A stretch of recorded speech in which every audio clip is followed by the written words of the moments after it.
బూమ్రా వల్ల పిల్లోడిని చూసినా భయమేస్తుంది. పాపం ఆస్ట్రేలియా ప్లేయర్లు ఈ మధ్యనే టీమిండియా మరియు ఆస్ట్రేలియా మధ్య జరిగిన బోర్డర్ గవాస్కర్ ట్రోఫీలో జస్ప్రీత్ బూమ్రా అత్యద్భుతమైన ప్రదర్శన ఇచ్చిన విషయం తెలిసిందే. 5 టెస్ట్ మ్యాచ్లతో కూడిన ఈ సిరీస్లో ఆస్ట్రేలియా బ్యాటింగ్ లైనప్ను కాకవికలు చేసిన ఈ పేస్ అత్యధిక వికెట్లు తీసి ప్లేయర్ ఆఫ్ ది సిరీస్ అవార్డును సాధించాడు. అయితే ఈ ప్రపంచ నెంబర్ 1 బౌలర్ ఆ సిరీస్లో తన బౌలింగ్తో ఆసీస్ ఆటగాళ్లను వణికించినట్లుగా స్పష్టమవుతుంది.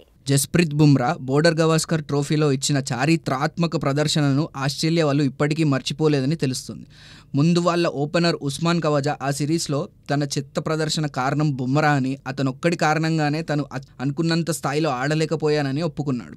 అయితే బుమ్రా మిగిలిన ఆస్ట్రేలియా బ్యాటర్లకు కూడా ఎన్నో నిద్రలేని రాత్రులను ఇచ్చాడని అర్థమవుతుంది. మిచెల్ మార్ష్ మాటలను వింటే మీరు కూడా అలాగే అనుకుంటారు. మిచెల్ మార్ష్ ఇటీవల ఆస్ట్రేలియా క్రికెట్ అవార్డ్స్లో మాట్లాడుతూ బుమ్రా గురించి కొన్ని కీలకమైన వ్యాఖ్యలు చేశాడు. తన 4 ఏళ్ల మేనల్లుడు బుమ్రా తరహాలో బౌలింగ్ చేశాడని గుర్తు చేసుకున్న అతడు బుమ్రా ఇటీవల ప్రదర్శన ఓ పీడకలలా తనను వెంటాడుతుందని అన్నాడు. నా 4 ఏళ్ల మేనల్లుడు టెడ్తో ఇటీవల బ్యాక్యార్డ్లో క్రికెట్ ఆడాను. అతను బుమ్రా స్టైల్లో బంతులు విసిరాడు. దీంతో ఆ బౌలింగ్ యాక్షన్ చూడగానే నేను మళ్ళీ తడబడ్డాను. బుమ్రా ప్రదర్శన ఓ పీడకలలా నన్ను వెంటాడింది అని నవ్వుతూ అన్నాడు. ఇటీవల భారత్తో ముగిసిన టెస్ట్ సిరీస్ మిచెల్ మార్ష్ కెరీర్లో మర్చిపోలేనిదిగా నిలిచిపోతుందని చెప్పవచ్చు.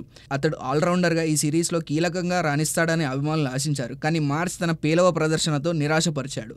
దీనితో 5వ టెస్ట్లో అతన్ని పక్కన పెట్టారు. ఇకపోతే ఇప్పుడిప్పుడే గాయం నుండి కోరుకుంటున్న Bharat star pacer Jasprit Bumrah champions ట్రోఫీలో ఆడే అవకాశం గురించి ఇప్పటికీ స్పష్టత లేదు. బోర్డర్ గవాస్కర్ చివరి టెస్ట్లో వెన్నుముక గాయం కావడంతో అతడు మైదానం నుంచి వీడాడు. అయినప్పటికీ ఛాంపియన్స్ ట్రోఫీకి బుమ్రాను ఎంపిక చేశారు. టోర్నీ ప్రారంభానికి అతడు సంపూర్ణ ఫిట్నెస్ సాధిస్తే ఆడే అవకాశం ఉంటుంది. అలా జరగని పక్షంలో భారత్ టైటిల్ అవకాశాలు సన్నగిల్లుతాయని సందేహం లేదు.